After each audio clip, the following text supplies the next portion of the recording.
한 소년이 있었습니다.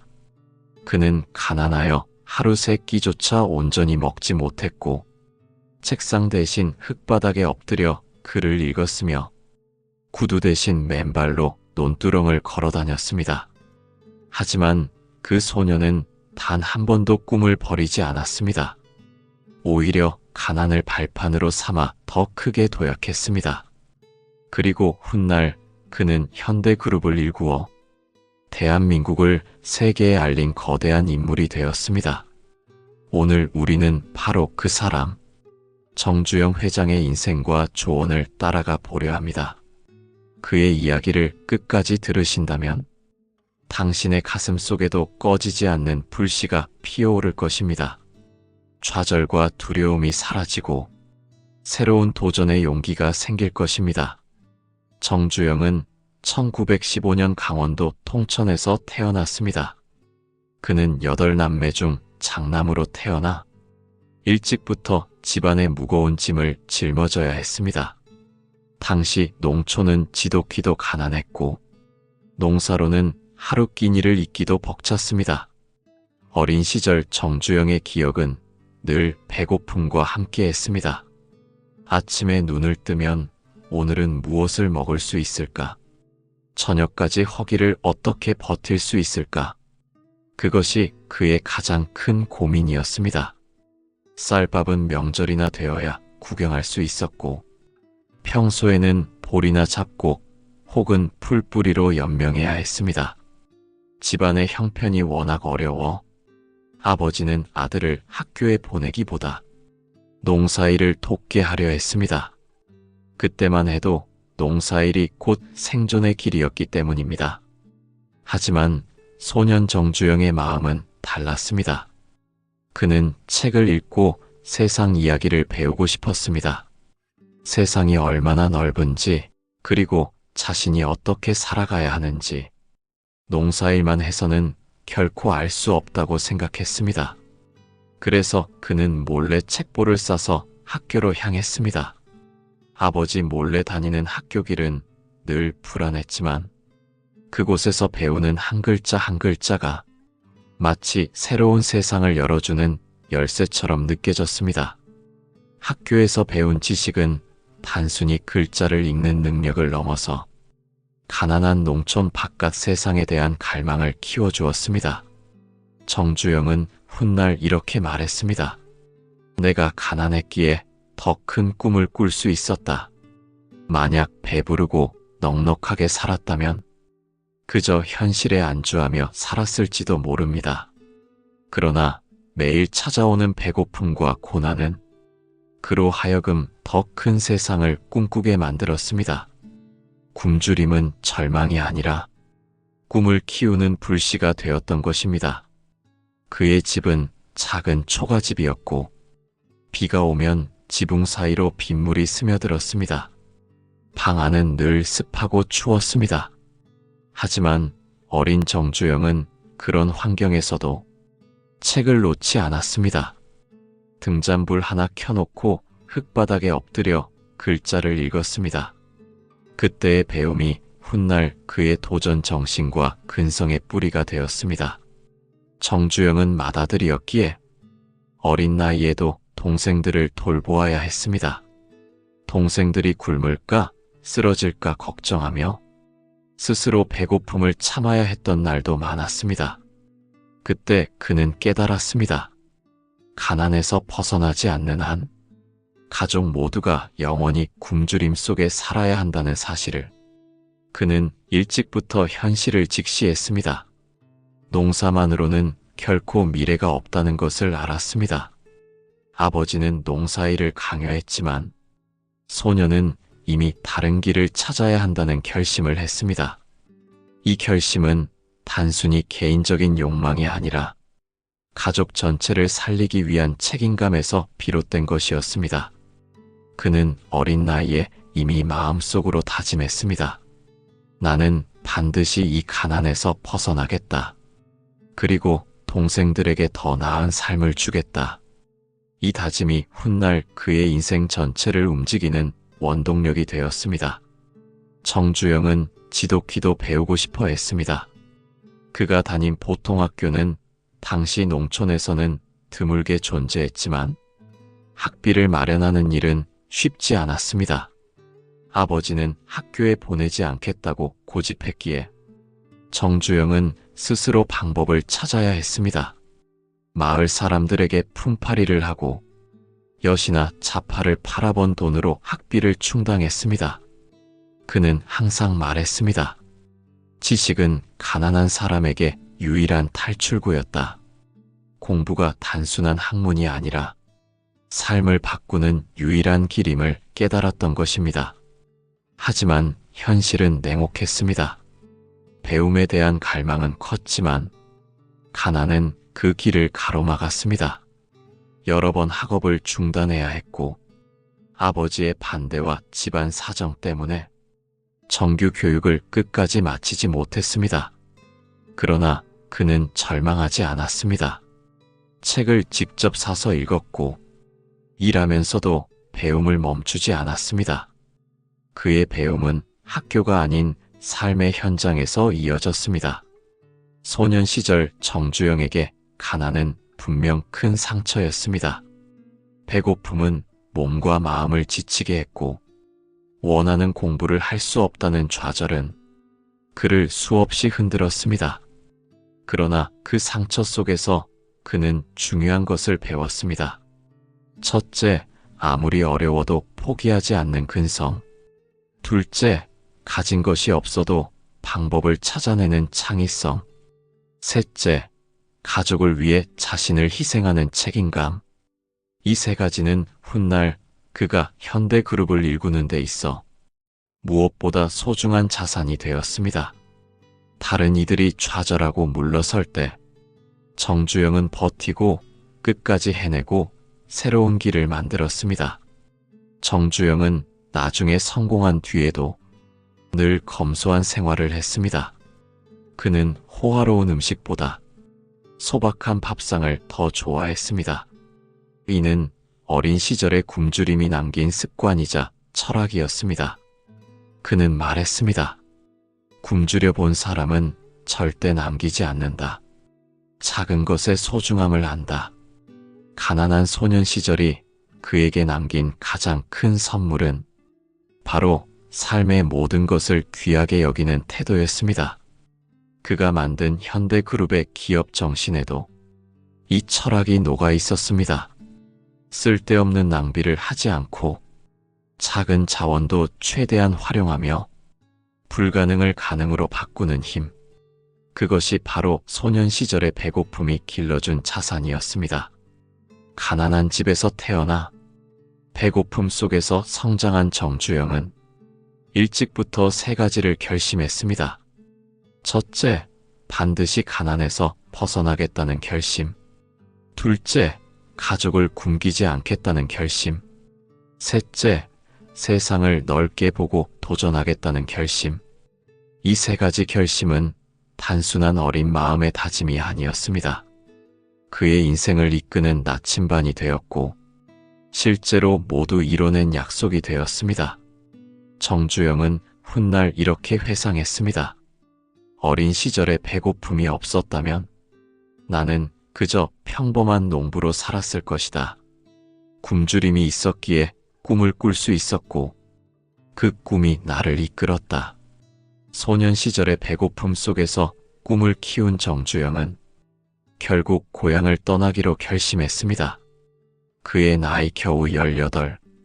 아직 세상을 잘 알지 못하는 나이였지만 그의 눈빛은 이미 단단한 결심으로 가득 차 있었습니다. 집안 형편은 여전히 넉넉하지 않았습니다. 아버지는 아들이 농사일을 이어받기를 바랐습니다. 농사꾼의 아들이니 땅을 일구고 씨앗을 뿌리며 가문의 생계를 지탱해야 한다는 것이 아버지의 생각이었습니다. 하지만 정주영의 마음은 달랐습니다. 그는 흙 속에서 평생을 묻히고 싶지 않았습니다. 세상은 훨씬 넓고 기회는 고향 밖에 있다고 믿었습니다. 그가 서울로 떠나겠다고 했을 때 아버지는 크게 화를 냈습니다. 논밭은 누가 지을 거냐? 내가 어디 가서 무슨 일을 할 수 있단 말이냐? 아버지의 반대는 거셌지만 정주영의 결심은 흔들리지 않았습니다. 오히려 그는 이렇게 생각했습니다. 가난이 내 발목을 잡고 있지만 내가 움직이지 않는다면 이 가난은 영원히 내 삶을 지배할 것이다. 그는 결국 집을 몰래 빠져나와 서울로 향했습니다. 주머니에는 단돈 몇 원밖에 없었습니다. 그 돈은 여비로 쓰면 금세 바닥날 작은 돈이었지만 그는 두려워하지 않았습니다. 그의 마음은 배고픔보다 더 큰 결심으로 가득 차 있었기 때문입니다. 서울에 도착했을 때 정주영이 가장 먼저 부딪힌 벽은 생계였습니다. 먹고 살아야 했고 잠잘 곳을 찾아야 했습니다. 그는 닥치는 대로 일을 찾아다녔습니다. 처음 시작한 일은 쌀가게 점원이었습니다. 쌀을 퍼담고 손님을 맞이하며 그는 돈을 조금씩 모았습니다.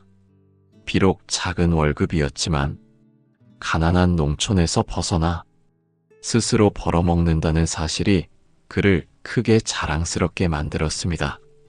하지만 이 일은 오래가지 못했습니다. 쌀가게 주인은 그의 성실함을 높이 평가했지만 경영 상황이 좋지 않아 가게를 오래 유지하지 못했습니다. 첫 번째 서울 생활은 그렇게 허무하게 끝나버렸습니다. 그러나 정주영은 실망하지 않았습니다. 이 실패는 나를 무너뜨리는 것이 아니라 다음 도전을 위한 준비다. 그는 이렇게 다짐하며 다시 일어섰습니다. 정주영이 남긴 가장 유명한 말 가운데 하나는 이봐, 해봤어? 라는 질문이었습니다. 이 말은 단순한 농담이 아니라 그의 평생 철학이었습니다. 서울에서 처음 일을 시작할 때 주위 사람들은 가난한 농촌 출신 소년이 뭐라도 할 수 있겠냐며 비웃었습니다. 하지만 그는 늘 속으로 되물었습니다. 해보지도 않고 어떻게 알지? 이 마음이 있었기에 그는 늘 새로운 일을 시도했고 실패에도 좌절하지 않았습니다.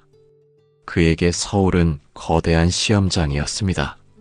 수많은 실패와 좌절이 있었지만 그는 그 속에서 배우고 성장했습니다.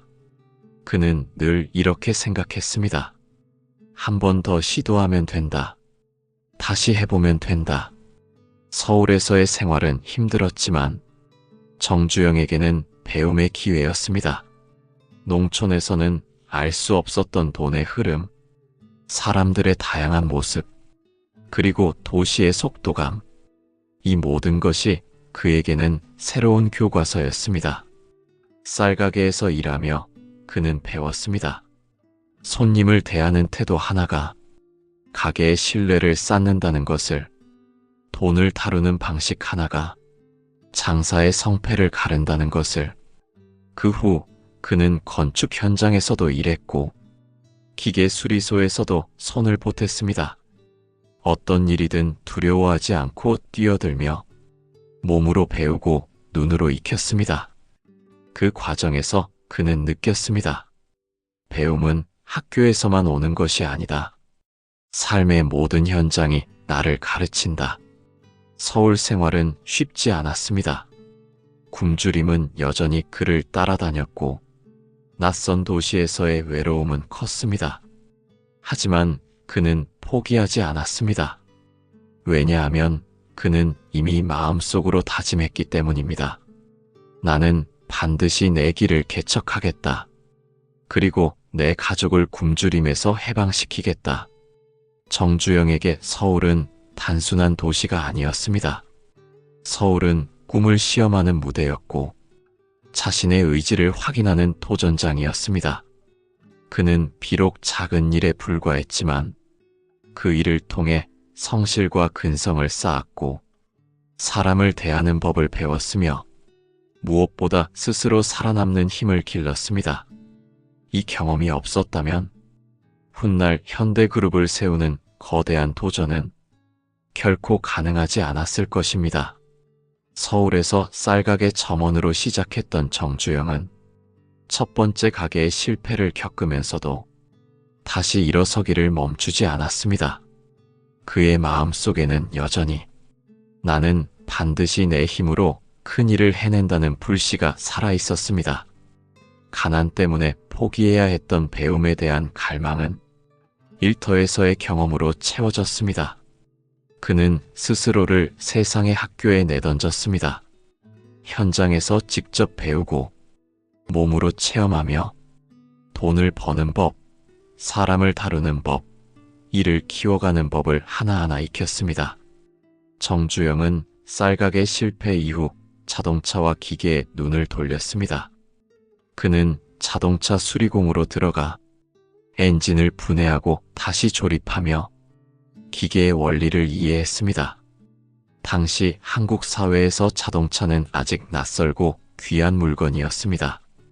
그러나 정주영은 느꼈습니다. 미래는 반드시 자동차의 시대가 온다. 기계와 씨름하며 그는 밤낮 없이 기술을 익혔습니다. 손은 늘 기름때로 범벅이 되었고 몸은 고단했지만 그 속에서 새로운 가능성을 발견했습니다. 그는 단순한 기술자가 아니라 언젠가 자신의 이름을 건 회사를 세우겠다는 큰 꿈을 품게 되었습니다. 1940년대 그는 마침내 작은 간판을 내걸었습니다. 현대자동차공업사. 이것이 훗날 거대한 현대그룹으로 자라난 씨앗이었습니다. 처음에는 낡은 자동차를 고치고 부품을 손수 만들어 끼워 넣으며 작은 공업사로 시작했습니다. 하지만 정주영의 방식은 달랐습니다. 그는 단순히 고객의 요구를 맞추는데 그치지 않고 항상 남보다 더 잘, 남보다 더 빨리를 외쳤습니다. 그 결과 그는 점점 신뢰를 쌓아갔습니다. 작은 공업사였지만 그 안에서 쌓인 성실함과 근성은 곧 더 큰 기회를 불러왔습니다. 군수 물자, 수리, 광급 공사 등 점차 큰 일들이 맡겨졌고 현대라는 이름은 점점 알려지기 시작했습니다. 정주영이 회사를 세울 때 선택한 이름은 단순했습니다. 현대. 그는 늘 말했습니다. 사는 것은 늘 오늘이고 오늘을 잘 살아야 내일이 있다. 그에게 현대라는 이름은 늘 현재를 붙잡고 미래를 준비하는 정신이었습니다. 그 이름에는 시대를 앞서가고 새로운 길을 열어가겠다는 의지가 담겨 있었습니다. 그리고 그 의지는 훗날 건설, 자동차, 중공업, 금융 등 수많은 분야로 뻗어나가게 됩니다. 정주영은 처음 작은 공업사를 운영할 때부터 철저히 원칙을 지켰습니다. 거짓말하지 말자. 약속한 것은 반드시 지키자. 그리고 맡은 일은 끝까지 완수하자. 이 원칙은 작은 공업사 시절부터 현대그룹 전체를 관통하는 정신이 되었습니다. 그는 일의 크기를 가리지 않았습니다.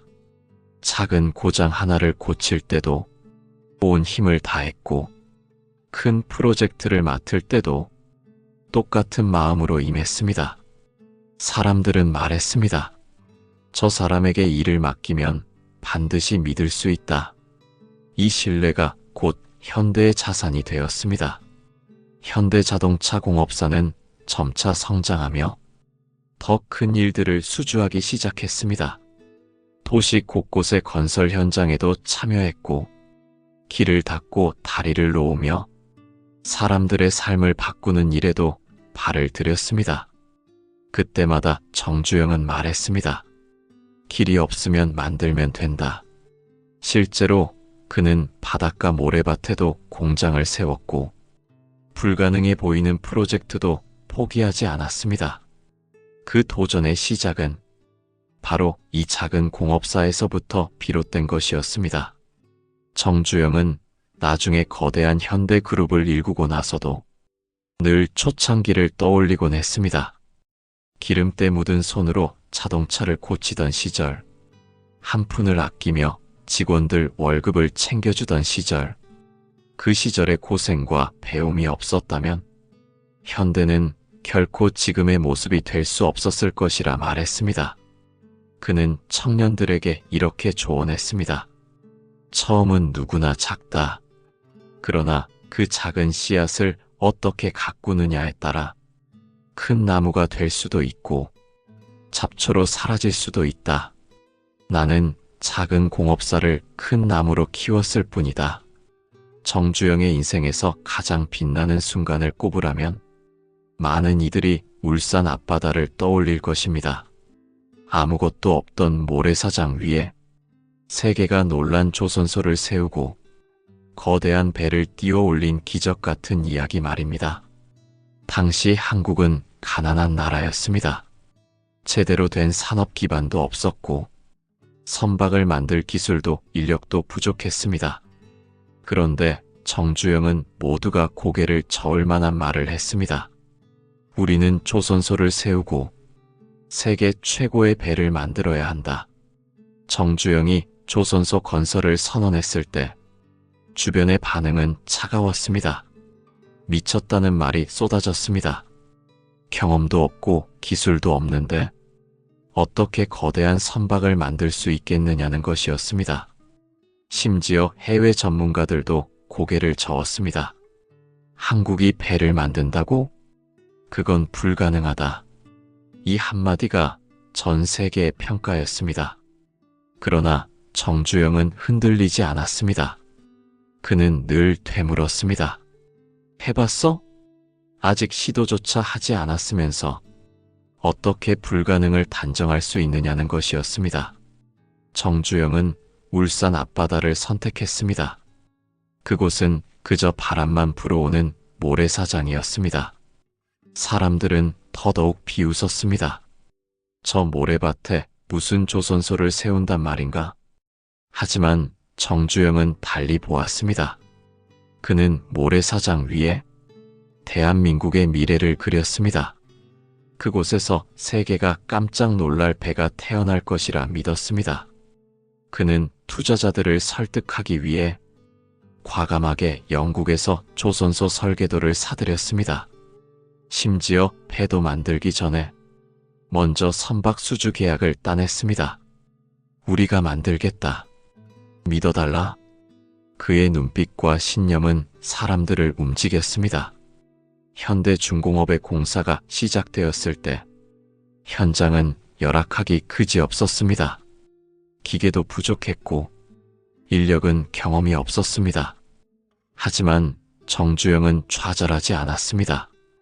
그는 직접 현장을 뛰어다니며 하나하나 문제를 해결했습니다. 돌멩이가 있으면 치워라.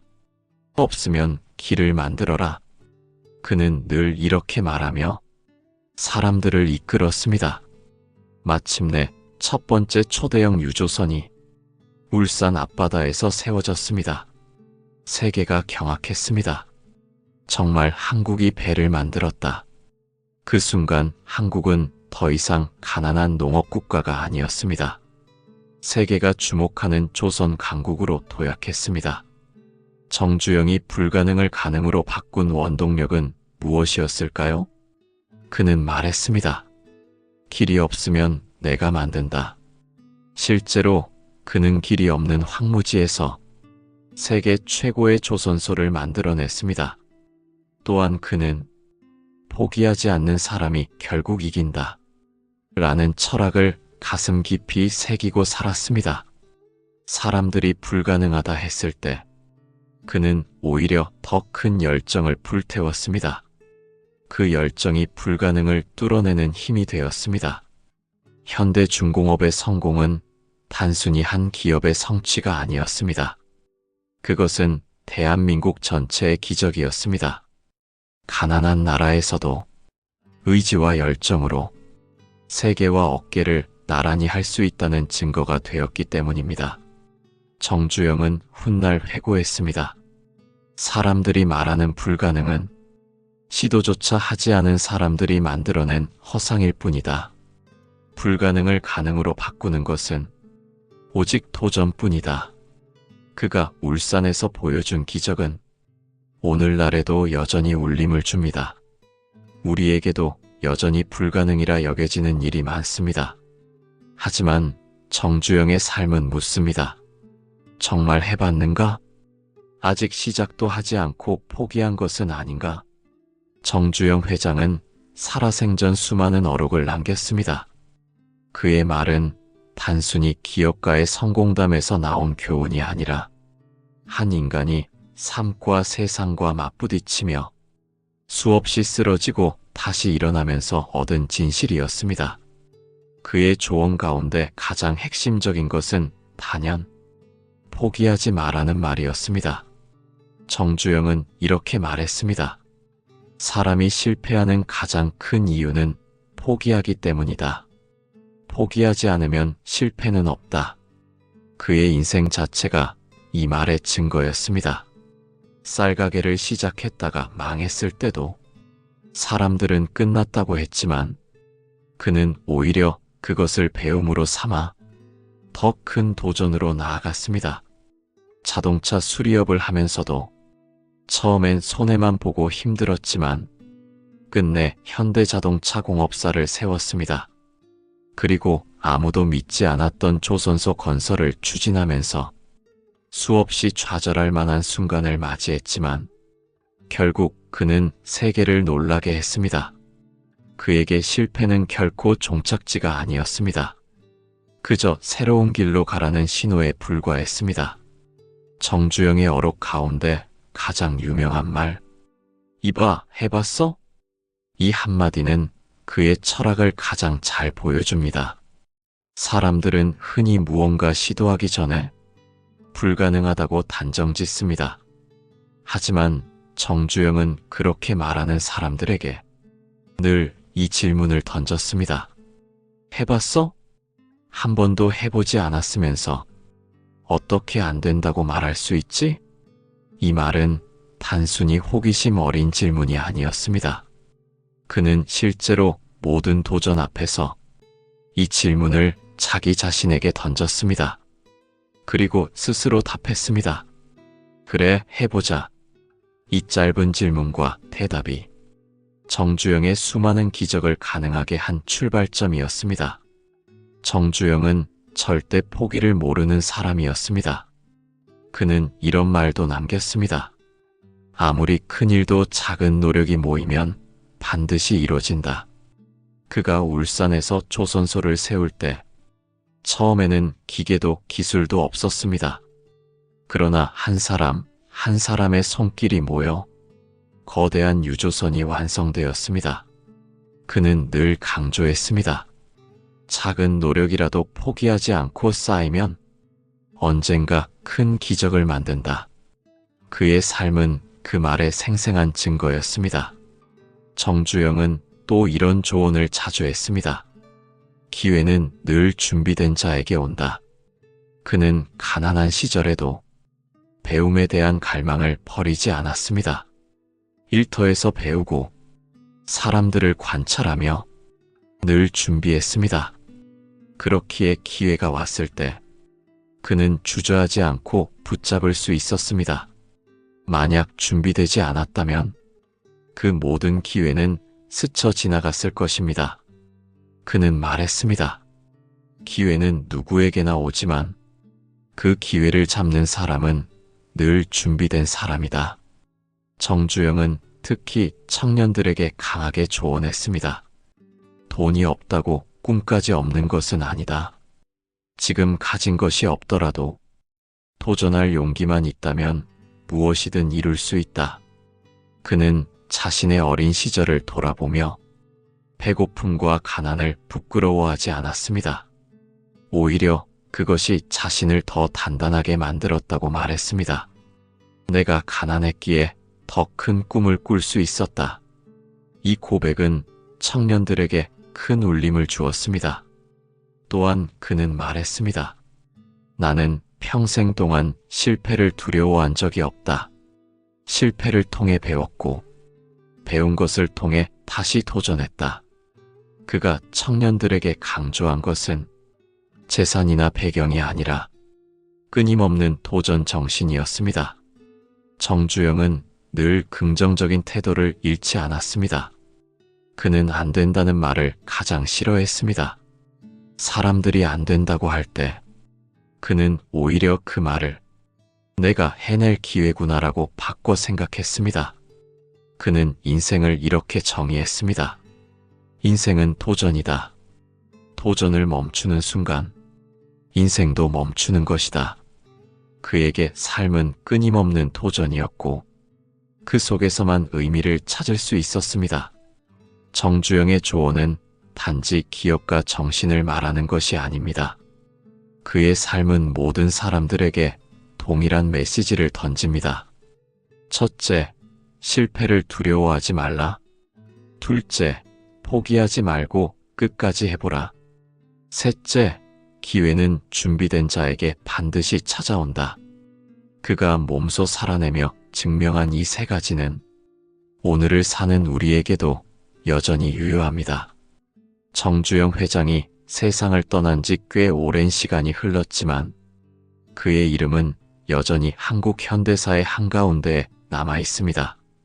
그의 삶은 단순히 한 기업가의 성공담에 그치지 않았습니다. 그가 남긴 교훈은 지금도 많은 사람들에게 울림을 주고 도전과 희망의 등불이 되고 있습니다. 정주영은 늘 말했습니다. 내가 가난했기에 더 큰 꿈을 꿀 수 있었다. 그의 인생은 가난에서 출발했습니다. 어린 시절 늘 배고팠고 학업도 이어가지 못했습니다. 그러나 그는 그 현실을 원망하지 않았습니다. 가난은 분명 힘겨운 족쇄였지만 동시에 더 큰 꿈을 꾸게 만든 디딤돌이었습니다. 그의 삶은 우리에게 가르쳐 줍니다. 환경이 열악하다고 해서 꿈까지 가난해져서는 안 된다는 것을, 오히려 가난은 더 큰 용기와 결심을 불러오는 자극제가 될 수 있다는 것을. 정주영의 인생을 대표하는 장면 가운데 하나는 울산의 황무지 위에 조선소를 세운 사건입니다. 모두가 불가능하다고 했습니다. 심지어 해외 전문가들도 한국은 절대 배를 만들 수 없다고 단정했습니다. 하지만 그는 고개를 저었습니다. 길이 없으면 내가 만든다. 그의 도전 정신은 마침내 세계를 놀라게 했습니다. 그가 남긴 교훈은 명확합니다. 불가능은 고정된 사실이 아니라 아직 시도되지 않은 가능성이라는 것.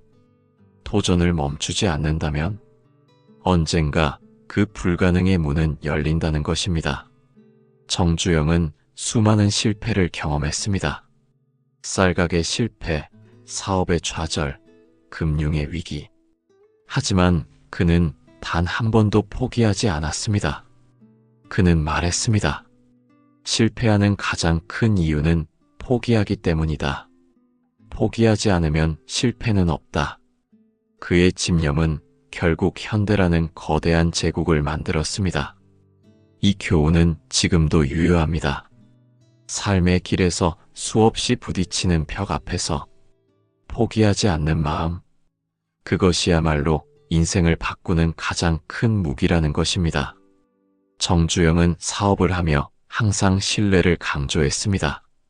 작은 수리 하나를 맡아도 약속을 지키는 것, 거짓말하지 않는 것, 끝까지 책임지는 것. 이 원칙이 쌓여 현대라는 기업이 신뢰를 얻게 되었습니다. 그는 이렇게 말했습니다. 돈은 잃어도 다시 벌 수 있다. 하지만 신뢰를 잃으면 모든 것을 잃는다. 그의 말은 단순히 기업 경영의 원칙이 아닙니다. 인간관계에도 그대로 적용됩니다. 사람과의 약속을 지키는 것, 신뢰를 저버리지 않는 것, 이것이야말로 삶을 든든하게 세워주는 기초임을 그는 보여주었습니다. 정주영은 청년들에게 늘 강조했습니다. 돈이 없다고 해서 꿈이 없는 것은 아니다. 그는 자신이 맨주먹으로 시작해 세계적인 기업을 일구었다는 사실을 통해 이 말을 증명했습니다. 청년들에게 필요한 것은 돈이나 배경이 아니라 넘어져도 다시 일어나는 근성, 포기하지 않고 나아가는 도전 정신임을 그는 몸소 보여주었습니다. 정주영이 남긴 교훈은 단순히 지난 세대의 이야기가 아닙니다. 오늘을 살아가는 우리에게도 여전히 강한 울림을 줍니다. 가난이나 어려움이 삶을 가로막고 있다면 정주영의 목소리를 떠올려야 합니다. 가난이 문제를 만드는 것이 아니라 포기가 문제를 만든다. 도전 앞에서 두려움이 생길 때는 그의 질문을 떠올려야 합니다. 이봐, 해봤어? 그 질문은 우리를 멈추게 하는 두려움을 깨뜨리는 힘이 됩니다. 가난한 소년에서 시작해 대한민국을 이끄는 거인이 되기까지 정주영 회장의 인생은 한 편의 드라마와 같았습니다. 그의 삶을 통해 우리는 배웁니다. 가난이 문제도 아니고 실패가 끝도 아니라는 것을. 진짜 문제는 포기하는 것이고 진짜 끝은 도전하지 않는 것이라는 사실을. 오늘 당신이 어떤 상황에 있든 정주영의 목소리를 떠올려 보십시오. 이봐, 해봤어? 그 한마디가 당신의 인생을 바꿀지도 모릅니다. 가난을 딛고 꿈을 이루어낸 정주영 회장의 인생 조언이 당신의 마음에도 꺼지지 않는 불씨가 되길 바랍니다.